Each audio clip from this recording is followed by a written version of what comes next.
In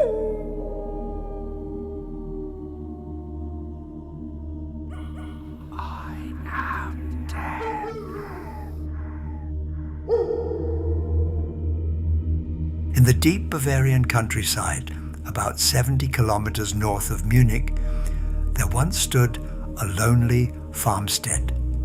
Its name was Hinterkaifeck. Today, there is nothing there but a memorial. But in 1922, the earth here drank in the blood of 6 people, and the killer was never found. This is not just a murder. This is a mystery where the shadows seem to move, where footsteps in the attic are never explained, and where the killer stayed. The Gruber family were no strangers to gossip. Andreas, 63, was stern, unliked by many in the nearby village. His wife Cecilia kept to herself. Their widowed daughter Victoria, 35, lived with them along with her 2 children, 7-year-old Cecilia and little Joseph, just 2 years old. Joseph's father. That was a matter of scandal. Many believed he was the product of an ongoing, incestuous relationship between Andreas and Victoria, a rumor Andreas had already served time in prison for. Others whispered that Joseph's father was Lorenz Schlittenbauer, a neighbor and Victoria's former lover. In the weeks before the murders, strange events began to disturb the farm. The Gruber's previous maid had abruptly quit, saying she heard footsteps in the attic at night. Andreas found a strange newspaper from Munich lying in the snow. No one in the household had bought it. And then, the footprints. They came from the forest, one single trail across the snow, leading straight to the farm, but none leading back. No one ever found the owner of those steps.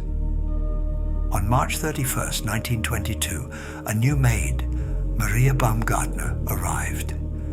It was her first day of work, and her last.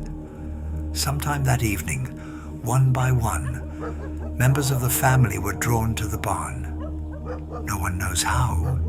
Perhaps they heard a noise, perhaps they were called. But in that dark, hay-scented air, they were struck down, each with the same farm tool, a mattock. First Andreas, then Cecilia Senior, then Victoria, then little Cecilia, her skull fractured, yet clumps of her own hair pulled out, as if she had lived long enough to feel the pain. Inside the house, Maria was murdered in her room. Little Joseph was killed as he slept in his cot. And then, the killer didn't leave. For at least 3 days, they lived on the farm. They fed the cattle, ate meals in the kitchen, lit fires in the stove, even milked the cows. When neighbors passed by, smoke still rose from the chimney. Life seemed to go on, though 6 bodies lay cooling just meters away. On April 4th, neighbors entered to check on the family. In the barn, they found the bodies, neatly stacked and covered with straw. Inside, Maria and Joseph, lifeless. Police combed the area, but the investigation was chaotic. Villagers had trampled the scene, moved the bodies, even cooked meals in the kitchen. Still, some names kept surfacing. Lorenz Schlittenbauer, the neighbor who claimed to be Joseph's father. He led the search party, yet seemed oddly unshaken by the sight of the bodies. He had a key to the farm. Some said he was too quick to explain away details only the killer could know. The Gump brothers, Anton and Adolf, linked to the case years later through a sister's deathbed confession, claiming Adolf had been involved.